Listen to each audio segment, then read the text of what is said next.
Kian Mercer had spent her entire life learning how to disappear inside her own family, but nothing prepared her for the moment her brother Killian looked her in the eyes and told her she no longer had a home. She stood on the front porch of the house where she had grown up, where she had nursed her mother through 2 brutal years of chemotherapy, and listened as Killian repeated the words their father had planted in him long ago. "Dad decided a long time ago," he said, arms folded, voice cold with the certainty of someone who had never been challenged. "Sons inherit everything. Daughters get nothing. That's how it's always been in this family, and that's how it stays." Then he closed the door in her face and turned the lock with the finality of a man convinced he was righteous. Kian stood frozen, her shoes planted on the same porch her mother, Layla, used to sweep every morning, the same porch where she had watched the seasons change while reading to her during radiation recovery. 2 days earlier they had buried both parents, Layla and Brian Mercer, after a tragic accident on I-95. Grief was still raw in her chest, sharp and breath-stealing, but Killian had no room for tenderness. As she blinked through the blur of tears, he tossed her boxes onto the lawn. Books, clothes, her nursing school diploma, photo frames, all thrown out like trash. Mitchell, his perfectly styled wife, stood in the window with a glass of wine, smiling like she was watching daytime television instead of a woman losing everything. But Killian didn't know what Layla had planned. He didn't know about the quiet meetings, the careful signatures, the lawyer named Kiana Cole, or the secret 8-year plan built behind closed doors. Kian wiped her tears, picked up her mother's old Timex watch and whispered, "All right, Mom. I'm listening." To understand why Killian felt entitled to everything, Kian had to look back at the Mercer family history, a history shaped by her father, Brian Mercer, a contractor who built houses with his hands and a hierarchy with his beliefs. Brian had been raised on the idea that men carried legacy while women carried burdens, and though he rarely said it aloud, every choice he made reinforced it. When Killian was born, Brian celebrated like a king. When Kian arrived 6 years later, he said, "Maybe next time we'll get another boy," while Layla kissed her newborn daughter's forehead and whispered an unspoken apology. Killian grew up in Brian's workshop, learning how to sand, saw, measure, build, while Kian learned how to make herself useful in ways that never counted. She cooked with Layla, cleaned, listened, soothed. Every accomplishment she earned alone. When Killian graduated high school, Brian paid for business school at UConn, called in favors, mentored him, and connected him with developers. When Kian was accepted into nursing school, Brian didn't even look up from the sports section. "Girls don't need expensive degrees," he muttered. "You'll get married anyway." Kian got scholarships. She worked double shifts at Maplewood Senior Living, paid her own tuition, and watched Killian buy Hugo Boss suits with Dad's money. Layla noticed. She always noticed. "I'm taking care of you," she once whispered to Kian after another dinner where Brian toasted Killian's accomplishments and ignored hers. "You won't understand yet, but you will." At the time, Kian thought it was just reassurance, a mother's comfort. She didn't realize Layla had already started meeting privately with Kiana Cole, a lawyer in Hartford, drafting papers that would one day rewrite the Mercer legacy entirely. The real shift began 2 years before Layla's death, when she was diagnosed with stage 3 breast cancer. Kian still remembered the moment clearly. She was halfway through a night shift when her phone buzzed with Brian's number. He never called. He never needed her. Till now. "Your mother's sick," he said, voice flat, emotionless. "You need to come home." Not "we need you." You need to come. As if caregiving was her duty, the role she had been born to play. Kian moved back within the week.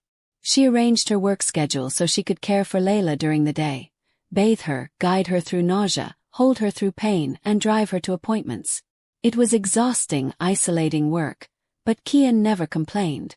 Layla tried to reassure her, squeezing her hand during chemotherapy sessions.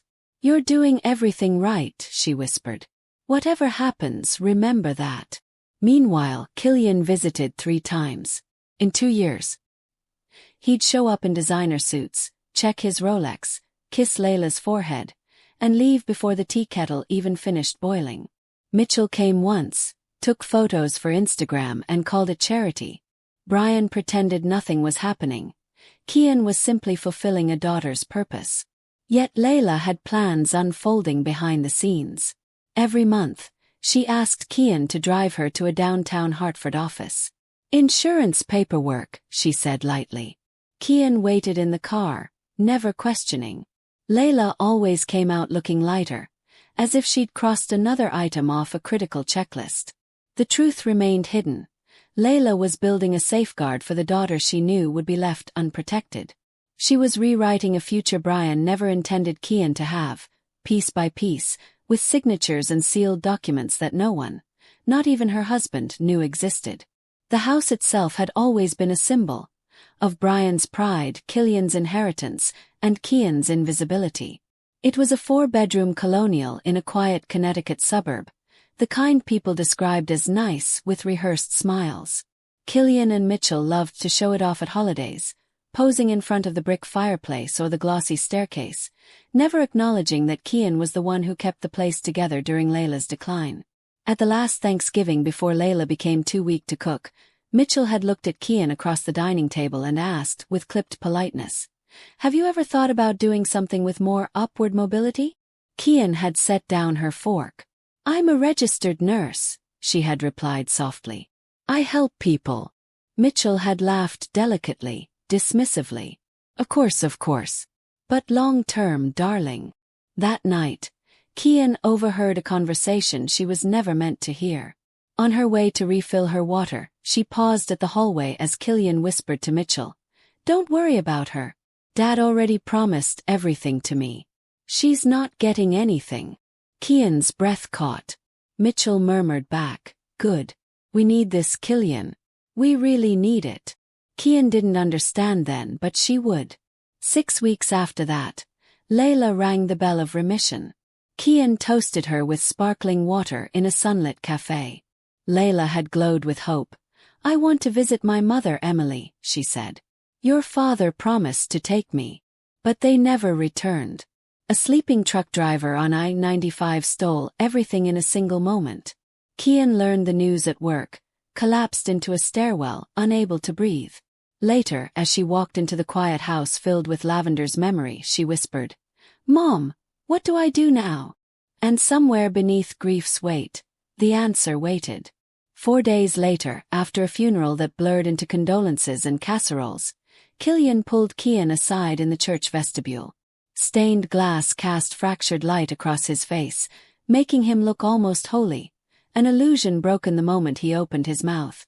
"We need to talk about the house," he said, tone already impatient. Kian blinked. "The will hasn't been read yet." Killian waved that away with a casual flick of entitlement. "The will is just paperwork. Dad made it clear for years. I inherit everything that matters. Sons carry the family forward." Kian stared at him, the tissue she had used to wipe tears still tucked into her sleeve. "Killian, I lived there. I took care of them." His expression hardened. "That was your choice. You could have built a real career, but you chose to play nurse." Behind him, Mitchell scrolled on her phone, bored. Kian's voice cracked. "I took care of Mom for 2 years. Killian shrugged. "And? You want a medal? Look, I'm being reasonable here. I'm giving you a week." "A week?" Kian repeated, stunned. He straightened his overpriced suit. "Then the locks change." But he didn't wait a week. 2 days later, Kian returned from her shift and found her key no longer fit the door. The garage held all her belongings, shoved into damp cardboard boxes. Her mother's recipe box lay water-stained. Her nursing diploma was warped. Through the window, Mitchell lifted her wine glass in a mocking toast. Killian answered Kian's frantic call on the second ring. "Dad's estate, Dad's house, Dad's rules," he said. "You have 24 hours to get your things. After that, I'll dispose of them." Kian lowered the phone, her chest hollow and trembling. She sat in the wet grass, clutching the one undamaged item in the boxes, Layla's old Timex watch, and whispered, "Mom, why didn't you tell me what to do?" And that was when she found the letter. The letter was tucked inside a small box of Layla's belongings, old gardening gloves, faded photographs, and scarves that still carried hints of lavender. The cream-colored envelope stood out immediately, her name written in Layla's delicate handwriting. For Kian when the time comes. Kian felt her breath catch. Not if, when. That single word told her everything. Layla had known this day would come.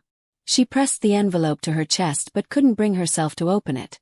Not there, not sitting in wet grass, not with Mitchell smirking through the window. Instead, she reached for the one person she trusted. Dee Foster, the head nurse at Maplewood, and a mentor who'd been more maternal than Brian ever was. Dee arrived within half an hour, her minivan rolling to a stop with urgency. She took one look at Kian's tear-stained face and the soggy boxes and didn't bother asking what happened. "Get in the car," she said simply. "You're staying with me." Safe in Dee's warm apartment, wrapped in a blanket and holding a cup of chamomile tea, Kian finally opened the letter.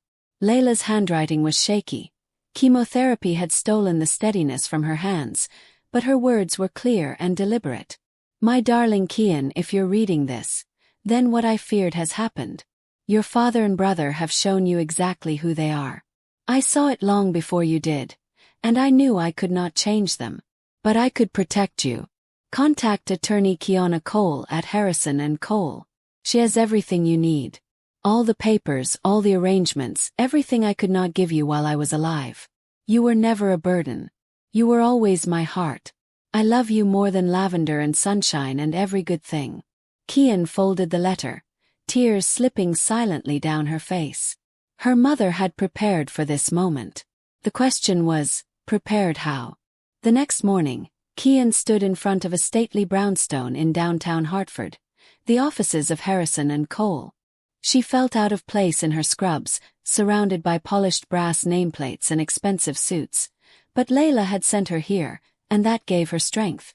The receptionist ushered her into a corner office where a poised silver-haired attorney greeted her warmly. "Kian Mercer," she said, extending a hand. "I'm Kiana Cole. Your mother spoke about you often." That alone almost broke Kian. Kiana gestured to a seat. "She entrusted me with documents for you. 8 years' worth of preparation." Years. The timeline hit Kian like a wave. Right when she first started nursing school, right when Layla whispered, "I've taken care of you." Kian swallowed. I don't understand. My mom was a homemaker. My dad controlled everything." "That's a common misconception," Kiana said gently. "Your mother had assets your father never knew about, and legal protections he couldn't override." Kian stared, stunned. "What kind of assets?" Kiana offered a small, mysterious smile. "That will be revealed at the formal will reading next week. Both of your parents' wills must be read together. It's important that all parties are present." "All parties," Kian repeated quietly, imagining Killian's smug face, imagining it cracking. "In the meantime," Kiana warned, "your brother may attempt to pressure you into signing documents or accepting small settlements. Do not sign anything. Do not agree to anything. Whatever he says, remember this. Your mother was deliberate. She did not leave your future to chance." Kian nodded slowly, absorbing the reality that her mother had been planning this for nearly a decade. "So what do I do until then?" "You wait," Kiana said, rising. "And you hold your ground. Layla Mercer is about to have the last word." Kian walked out of the brownstone with her mother's letter clutched to her chest. For the first time in weeks, she felt something steady inside her, hope. 3 days before the will reading, Kian received a call from Killian at 10 p.m. The timing alone told her he wanted something. His voice, surprisingly soft, confirmed it. "Kian, listen. I've been thinking. This situation, us being at odds, it doesn't help anyone." The gentleness sounded wrong, calculated. Kian kept her tone neutral. "You changed the locks on me 2 days after the funeral." "I know," he sighed theatrically. "I could have handled things better. Which is why I'm calling. I want to make this right." "Make this right." She waited. "I've drafted a simple agreement," he continued smoothly. "You sign away any claim you might make during probate, and I'll give you $10,000. Enough to get yourself settled somewhere decent." Kian almost laughed. $10,000. The price of her silence. The price of her erasure. No, she said.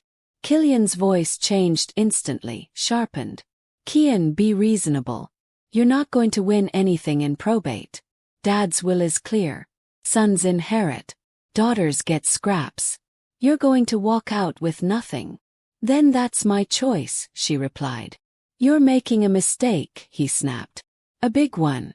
When you're homeless and broke, remember I tried to help. She hung up before he could finish. Her hands shook afterward, not from fear but from rage and clarity. This wasn't about money. It had never been about money. Killian wanted dominance, the same dominance Brian taught him. And he was terrified that Layla might have shifted the narrative. Kian paced Dee Dee's living room, whispering to herself, "Mom, what did you do? What did you know?" The next morning, as she sat with a cup of tea, she finally realized something. Killian wasn't confident. He was desperate. And desperate people break. The will reading took place at 2 p.m. on a Thursday. Kian arrived early, nerves coiled tight beneath her ribs. She expected Killian and Mitchell. She did not expect to find Grandma Emily, her mother's mother, already seated at the long mahogany conference table. "Grandma," Kian whispered. Emily rose and hugged her tightly. "Your mother asked me to be here," she said softly. "This is important." Killian and Mitchell swept into the room moments later, both dressed like they were attending a charity gala rather than a legal proceeding. Killian smirked when he saw Kian. "Let's get this over with," he said, adjusting his Rolex. Dad's wishes were clear. Kiana entered with her assistant and placed 2 neatly labeled folders before her. "We are reading 2 wills today, Brian Mercer's and Layla Mercer's," she announced. They contained separate provisions. Mitchell frowned. "Separate? Why? Everything was jointly owned." "Not everything," Kiana said calmly. She began with Brian's will. It unfolded exactly as Killian expected. He inherited the workshop tools, the vehicle, and 70% of Brian's remaining personal assets. Kian received 30% of whatever might be left, likely a small amount. Killian leaned back satisfied. "Generous, given her situation," he murmured. But then Kiana closed Brian's folder and opened Layla's. "The next section pertains to your mother's estate," she said, "which is separate and significantly larger." Killian blinked. Larger. Mom didn't own anything. She was a housewife. Kiana's polite smile held steel. "That is inaccurate." Grandma Emily squeezed Kian's hand beneath the table. Kiana held up a single sheet. "Before we proceed, your mother requested that I read this letter aloud, to both of her children." Killian's confident expression began to falter. Kiana unfolded the cream-colored page, and Layla's voice seemed to fill the room, gentle but unshakable. "If you are hearing this letter, then I am gone, and the moment I feared has arrived. I love you both. But love does not make me blind." Killian shifted in his chair, uncomfortable. "For 35 years, Kiana continued reading, I watched your father favor our son in ways he never recognized as favoritism. It was simply how he saw the world. Sons matter, daughters serve." Kian closed her eyes briefly, letting the words wash over her. "When Kian was born," the letter said, "your father said, maybe next time we'll get another boy. I promised myself that Kian would never be next time to me. I watched her work twice as hard for half the acknowledgement. I watched her put herself through nursing school while Killian received every advantage. I watched her care for me during the worst years of my life. Killian visited 3 times in 2 years." Mitchell's eyes widened. Killian's jaw tightened. "The assets I leave to Kian are not a reward and not favoritism. They are balance. They are protection. They are what she was always owed." Kiana paused. "Then read the final lines softly. Killian, if you feel anger hearing this, I ask you to reflect on why. What makes you believe you are entitled to everything? Who taught you that? And what have you done to earn it other than being born male? Kian, my darling girl, you were never a burden. You were my heart. Live well. Be happy. And never let anyone tell you that you don't deserve every good thing. With all my love forever, Mom. Silence fell like a physical weight. And then Kiana said, "Now, let's discuss what your mother actually left behind." Killian leaned forward, gripping the edge of the table as if bracing for impact. "Let's start with the property," Kiana said, sliding a document across the polished wood surface. "The house at 127 Maple Drive." Killian scoffed. "Dad owned that. Goes to me. Everyone knows that." Kiana didn't blink. "Actually, he did not." She tapped the deed. "5 years ago, your parents executed a transfer, moving the house from joint ownership into your mother's name only." The blood drained from Killian's face. "What? Why would Dad agree to that?" Kiana clasped her hands. "At the time, your father was facing a potential lawsuit from a dissatisfied client. The property was transferred to protect it from liability. After the lawsuit settled, the deed was never transferred back." Grandma Emily nodded. "Your mother was purposeful, Killian. She knew what she was doing." Killian flipped through the pages with frantic urgency. "No, this can't be real. Mom wouldn't leave the house to Kian," Kiana finished calmly. "Your mother left the property solely to her daughter." Mitchell inhaled sharply. "The whole house. The one worth approximately $650,000, Kiana confirmed. Kian felt her throat tighten. She had mourned losing that home. Killian had thrown her out of it. Yet it had been hers all along. Killian's chair scraped loudly as he stood. "No. Dad promised it to me. Mom had no right." "Sit down," Kiana said, her tone razor-sharp. He sank back trembling. "And that," Kiana said, "was only the first document." She opened another folder. "The second matter concerns an irrevocable trust your mother established 8 years ago." Killian blinked, confused. "A what?" Kian's pulse quickened. Kiana smiled gently at her. "A trust with Kian as the sole beneficiary." Killian stared at Kiana as if she had spoken another language. "A trust," he repeated, voice cracking. "Mom didn't have money to put into a trust." Grandma Emily cleared her throat delicately. "She didn't. I did." Killian whipped his head toward her. "You?" Grandma nodded, unbothered by his disbelief. "Your grandfather left me a significant inheritance. Layla didn't want it for herself. She wanted it protected for Kian." Kiana elaborated. "Mrs. Whitfield gifted your mother $400,000. Instead of mingling the funds with marital assets, Layla placed the money in an irrevocable trust, meaning once it was created, it could not be altered or accessed by anyone except its beneficiary." "And who is the beneficiary?" Mitchell asked, though the answer was obvious. "Kian," Kiana said. "Only Kian." Mitchell let out a strangled noise. Killian's breath came shallow, uneven. "So it's still 400,000, he asked, clinging to hope. Kiana shook her head. "Your mother invested the trust conservatively in index funds over the last 8 years. Its current value is approximately $1.2 million. The room fell silent. Mitchell's mouth dropped open. "1 point what? Million?" Kiana repeated. Kian felt dizzy. She had lived paycheck to paycheck. She had cut coupons. She had gone without new shoes for 3 years while caring for Layla. Meanwhile, her mother had quietly built a financial fortress around her. "This is fraud," Killian whispered. "Dad didn't know about this. He would have stopped it." "He didn't know," Kiana said.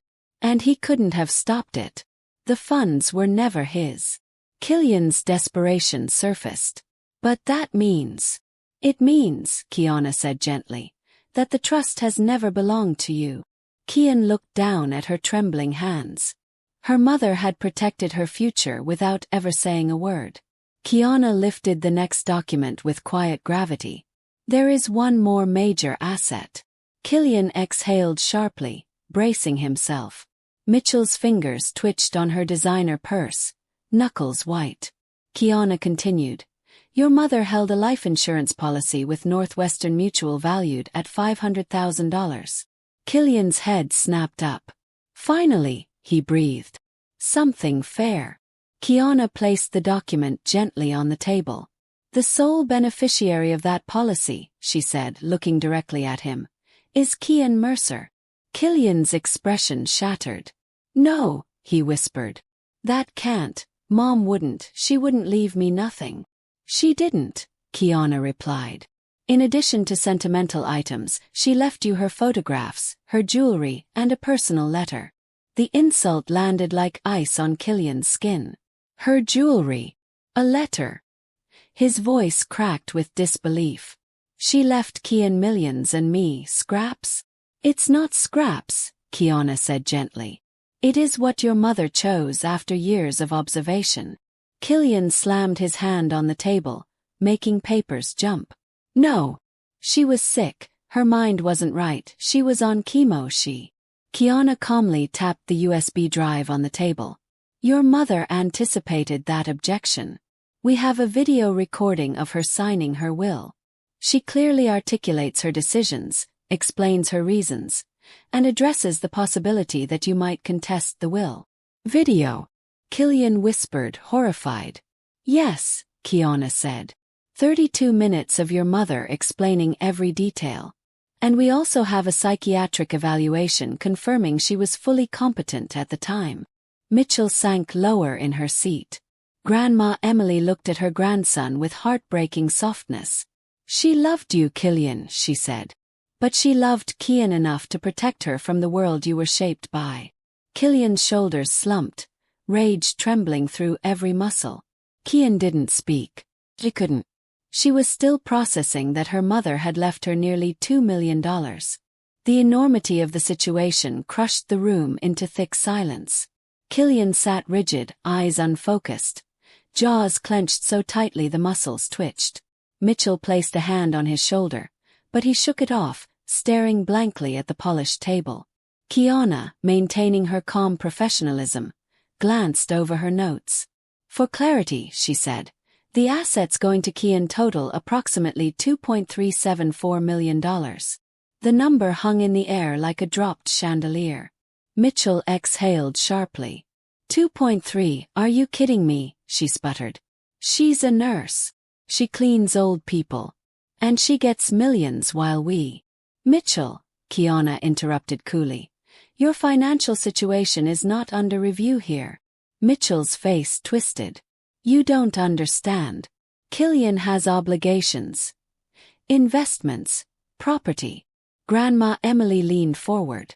You mean the failed investment? The $400,000 you lost last year? Or the foreclosure notices? Killian went still. Mitchell blinked. How do you know about that? Layla knew, Grandma said.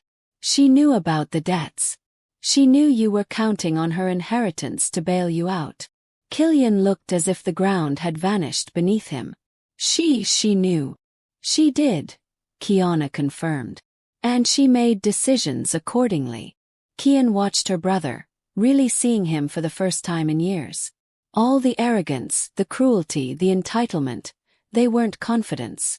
They were scaffolding covering something hollow and frightened. He had built his entire adult life assuming he would inherit everything. When Brian reinforced that belief, he grew careless, reckless. And now, the foundation he counted on had vanished. You were planning to take everything, Kian said softly. Not because you deserved it. Because you needed it. Killian's eyes snapped to hers, pained and furious. You think you earned this? No, Kian whispered. Mom did. The tension reached its breaking point when Killian suddenly pushed back his chair and stood. I'm contesting all of this, he announced, voice shaking. Every bit of it. The trust, the insurance, the house. Mom was sick. She couldn't think straight. This isn't valid. Kiana remained unbothered. As I explained, the trust and insurance policy exist outside the probate process. They cannot be contested by you. And we have medical evaluations confirming Layla's full competence. Killian swayed slightly, color draining from his face. No. This isn't happening. This isn't. Then, before anyone could react, his knees buckled. He collapsed. Mitchell screamed. Kiana's assistant rushed to his side, checking his pulse. Grandma Emily gasped, gripping Kian's arm.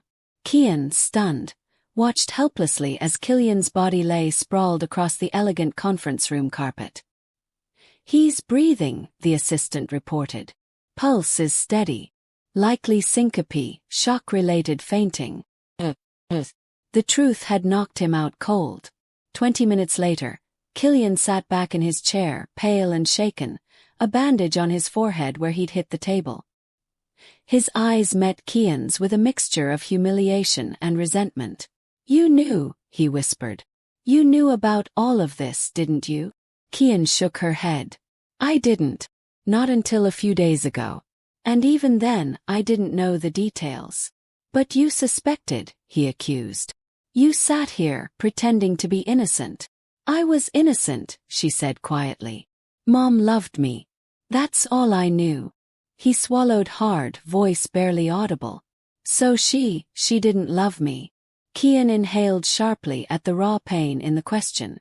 "I think she loved who you could have been," she said gently. "But she also saw who you chose to be." Mitchell touched his shoulder again. "Killian, let's go. We need to figure out." "Figure out what?" Kian asked softly.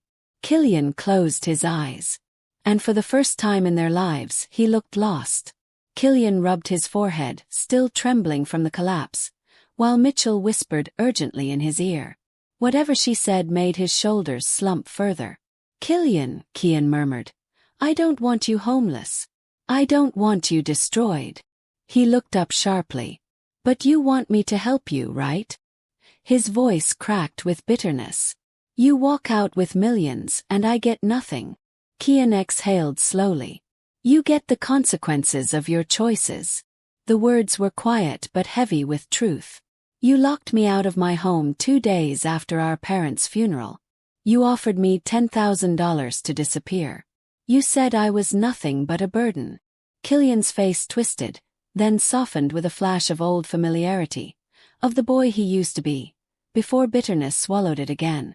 "I was under pressure," he whispered. "You don't understand the weight I've been carrying." Grandma Emily stepped forward. "Pressure never gave you permission to be cruel," she said softly. "Your mother begged you to visit her. You showed up 3 times. Killian's chin trembled. "I couldn't handle seeing her like that." "Kian handled it every day," Grandma said. "And she never complained." Silence dropped over the room again. When Mitchell finally spoke, her voice was brittle. "We need to leave." Kian stepped back. "If you need to contact me, go through Kiana," she said. "But any relationship between us will take time. Maybe a lifetime." Killian opened his mouth, but no words came. Kian turned to leave, her steps slow and deliberate, knowing she was walking out of the Mercer legacy forever, but also stepping into something entirely her own. The hallway outside the conference room felt strangely quiet, almost peaceful. Grandma Emily followed Kian out and gently touched her arm. "Wait," she said. "Your mother asked me to give you this." She handed Kian a small navy velvet box, its corners worn smooth from years of use. Kian opened it slowly, breath catching when she saw the sapphire ring nestled inside. It was the same one she had admired as a child, the ring Grandma had worn for decades. "Grandma, I can't," Kian whispered. "It was Mom's," Emily corrected gently. "She returned it to me before she passed so that I could give it to you today." The symbolism hit Kian all at once. A circle of inheritance, not of property or power, but of love. She slid the ring onto her finger. It fit perfectly, as if waiting for her all along. "There's something else," Grandma continued softly. "Something your mother never put in writing. Layla wanted to leave your father years before you were born." Kian stared at her. "She did." Emily nodded. "But she got pregnant with Killian. Then pregnant with you. She stayed for her children.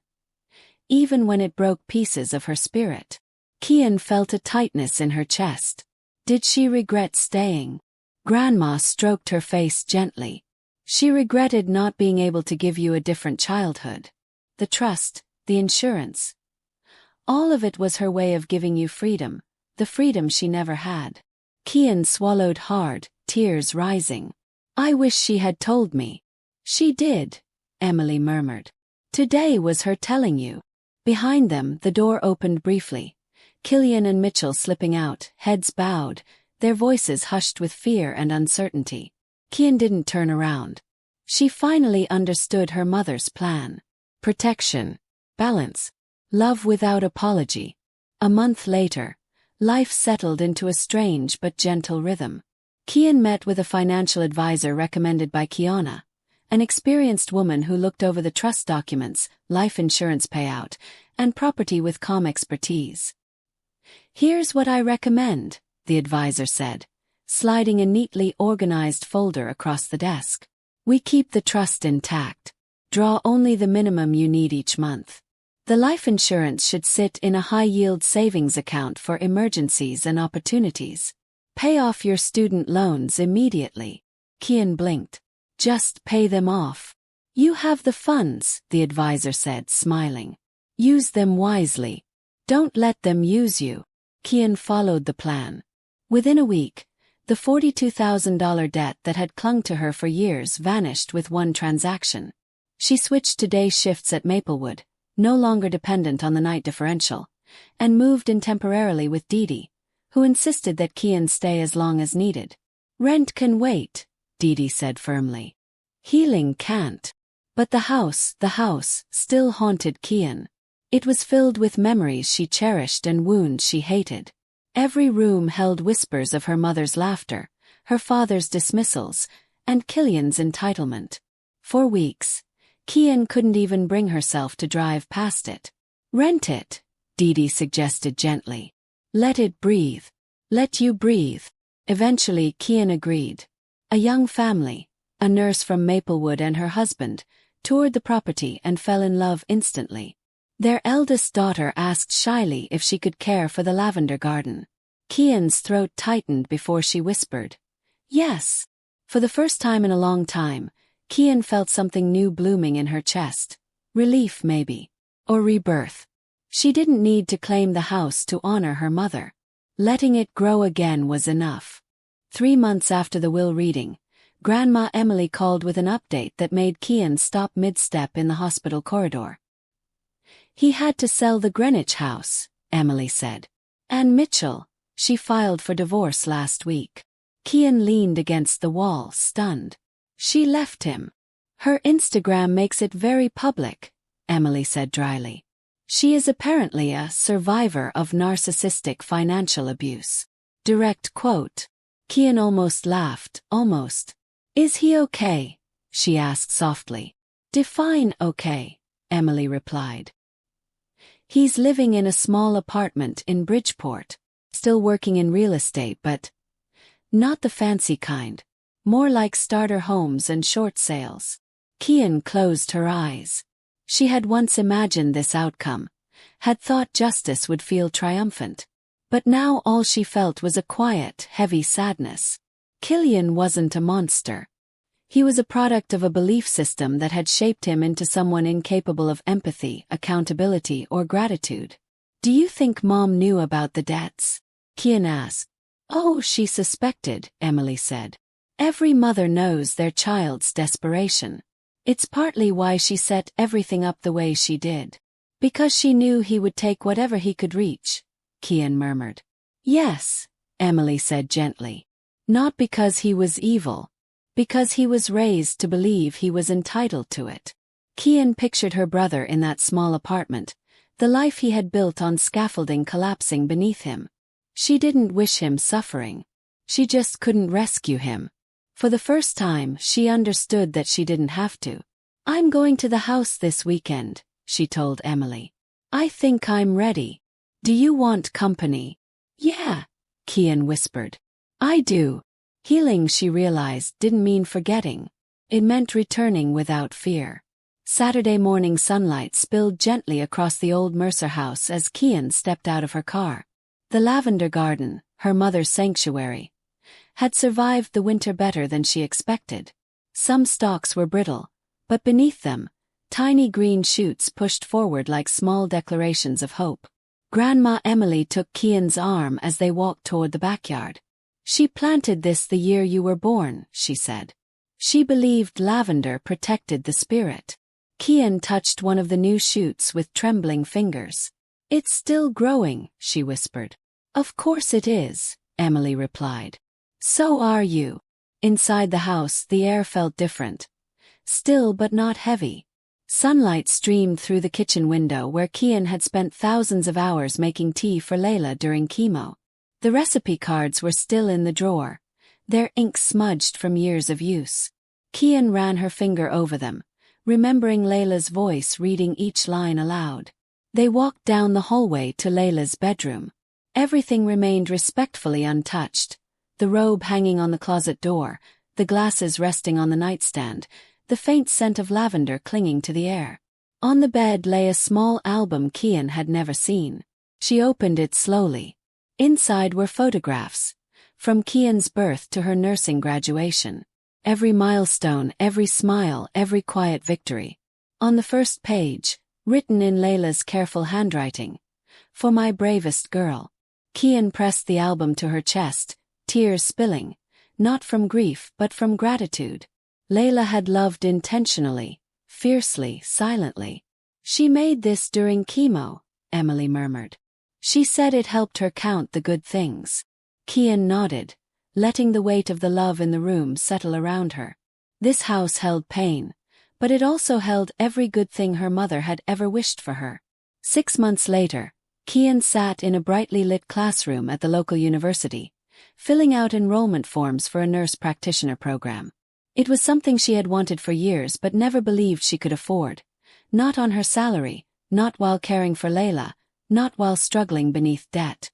But now, with careful planning and financial stability, the dream felt real, attainable. As she handed the forms to the admissions advisor, she felt a flutter of excitement. She imagined diagnosing patients, leading treatment plans, becoming the kind of nurse who changed lives with knowledge and compassion. Afterwards she called Didi. "Guess who's a student again," she said. Didi screamed so loudly Kian had to pull the phone away. "I'm proud of you, girl," Didi cried. "Your mom would be dancing right now." Kian laughed through tears. That evening, they celebrated over takeout noodles on their shared apartment balcony, surrounded by pots of lavender that Kian had started growing herself. "You know," Didi said between bites, "you could have quit Maplewood. You don't need the money anymore." Kian smiled softly. "I don't stay for the money." "Then why?" Kian looked out at the skyline, thinking of her patients. Mrs. Turner, who told stories about the 1940s, Mr. Diaz, who pretended he hated bingo but secretly loved winning, the quiet ones who never asked for help but needed it most. "Because people still need me," she said. "And I'm not done showing up." Money hadn't changed who she was. It had only given her the freedom to become more of herself. She breathed in the scent of lavender drifting from the balcony garden, feeling the world shift gently beneath her. For the first time in her life, her future wasn't shaped by family expectations or gender or silence. It was shaped by choice. Sundays became sacred. Every week, Grandma Emily called Kian to share stories of Layla, stories Kian had never heard before. Stories of the woman Layla had been long before motherhood and marriage. Spontaneous, funny, stubborn, and ambitious. "She once hitchhiked across Maine with nothing but a backpack," Emily said one afternoon. "She told me she'd never marry a man who didn't respect her." Kian laughed softly. "I guess life had other plans." "She loved your father," Emily admitted. "But she lost parts of herself along the way." Kian understood that too well. "She found those pieces again through you," Emily added. "You reminded her who she wanted to be." Kian felt warmth bloom in her chest. Meanwhile, the rental family settled comfortably into the Maple Drive home. The oldest daughter sent Kian pictures of her tending the lavender garden, proudly showing how many sprouts had appeared. "This is my magic garden," the little girl said in one video. Kian smiled for hours afterward. One evening, Kian drove to Bridgeport, not to visit Killian, but to see the neighborhood where he now lived. She parked across the street from his apartment building, watching as he stepped outside with a bag of groceries. He looked thinner, quieter, human. She didn't approach him. She didn't need closure from him. She only needed understanding, and watching him struggle, without gloating, gave her that. He was growing too, in the hardest way possible. "Maybe one day," she whispered. "We'll talk. But not today." Healing wasn't linear. It ebbed and returned, just like grief. As she drove away, she felt lighter. The anger that once consumed her now softened into something like acceptance, not of what he did, but of the truth that she couldn't carry his brokenness anymore. Months passed, and Kian began to blossom in ways she hadn't expected. School challenged her, stretched her, and made her feel powerful. Work at Maplewood grounded her. Her friendships deepened. She even started dating a gentle, soft-spoken radiology technician named Erin who admired her strength without fearing it. But the biggest transformation was internal. She no longer apologized for existing. She no longer shrank so others could feel big. She no longer believed love was something she had to earn through suffering. One afternoon, after classes, she found herself standing in front of the old Mercer house again. The renters had decorated the porch with flower pots and children's drawings taped to the windows. The lavender garden had multiplied, 3 times as full as before. She knelt, rubbing the soil between her fingers. "Mom," she whispered, "I'm okay. I really am." The wind rustled the lavender, as if answering. That evening, she visited Layla's grave with Grandma Emily, each carrying a small bouquet. Emily spoke first. "Your mother would be so proud, Kian. Not because of the money. Because you chose yourself." Kian placed her bouquet gently on the grave. "She saved me," she whispered. "In every way she knew how." Emily nodded. "And now it's your turn to save yourself." As they walked back to the car, Kian felt her heart lift. She realized something profound. Layla had not just protected her financially. She had rewritten the ending of a generational story. She had broken a cycle where daughters were diminished and sons were crowned, where women stayed silent and men chose futures for everyone. Kian carried that legacy now, not of obedience but of rebirth, and she intended to honor it. The following year brought clarity Kian never expected. During her nurse practitioner residency, she was assigned to oncology, the same department where Layla had once sat through endless treatments. The first time she walked into the chemo unit, her breath caught. The soft beeping of infusion pumps, the warm blankets, and the quiet bravery etched on patients' faces, it all brought her back to holding her mother's trembling hand. But instead of crumbling, she found purpose. She knelt beside an elderly woman receiving treatment and said softly, "You're not alone. I'm right here." The woman smiled through tired eyes. "You remind me of my daughter," she whispered. Kian blinked away tears. She visited her mother's oncologist afterward and introduced herself. The doctor remembered Layla, remembered Kian sitting beside her day after day. "You were always steady," the doctor said. "Your mother said you were her anchor." It was the greatest compliment she had ever received. Meanwhile, Killian occasionally reached out through Kiana. Short, hesitant messages asking how Kian was doing, if she was well, if she needed anything. He never asked for money. Not once. "He's learning humility," Kiana remarked one afternoon. Hard lessons shape people differently. Kian wasn't ready to rebuild their relationship, but she no longer felt bitterness. "Tell him I'm okay," she said. Nothing more. Nothing less. She focused on growing her lavender balcony garden, watching butterflies and bees dance through the purple blooms. Every Sunday, she and Grandma Emily continued their ritual, laughing, crying, and remembering. The trust remained untouched except for school expenses. The house remained rented to the same family. Kian wasn't rushing anything anymore. Life had finally slowed enough for her to savor it. She had stepped out of survival mode and into something new. Selfhood. A full year after the will reading, Kian stood under a warm April sky as lavender swayed around her ankles. She had returned to the Mercer house, not to reclaim it, but to walk the garden she once tended with Layla. The little girl renting the home spotted her and ran over excitedly, holding a bouquet of freshly cut lavender. "Miss Kian, I made this for you." Kian knelt, accepting the bouquet with a smile that felt too big for her face. "This is beautiful. Thank you. My mom says lavender keeps the bad things away," the girl said. Kian nodded. "Your mom is right." As she stood, she felt the weight of her past settle gently on her shoulders. Not painful, not heavy, and just present. Part of the story, no longer the whole thing. She thought of Killian in Bridgeport, working hard for the first time in his life. She hoped he found healing too. She thought of Brian, of the cycle he had unknowingly passed on. And she thought of Layla, the woman who had chosen silence but not surrender, who had carved out a future for her daughter with quiet courage and fierce love. "I'm living well, Mom," Kian whispered to the sky. "Just like you wanted." She returned to her small apartment, where lavender bloomed on the balcony and textbooks were stacked neatly beside her favorite chair. Dee greeted her with a grin. "Ready for tomorrow's shift?" Kian smiled. More than ready. She wasn't rich because of the money. She was rich because of freedom. Because of choice. Because of a mother who believed daughters deserved the world. As evening settled, Kian brewed lavender tea, opened her study notes and breathed deeply. She had survived the breaking.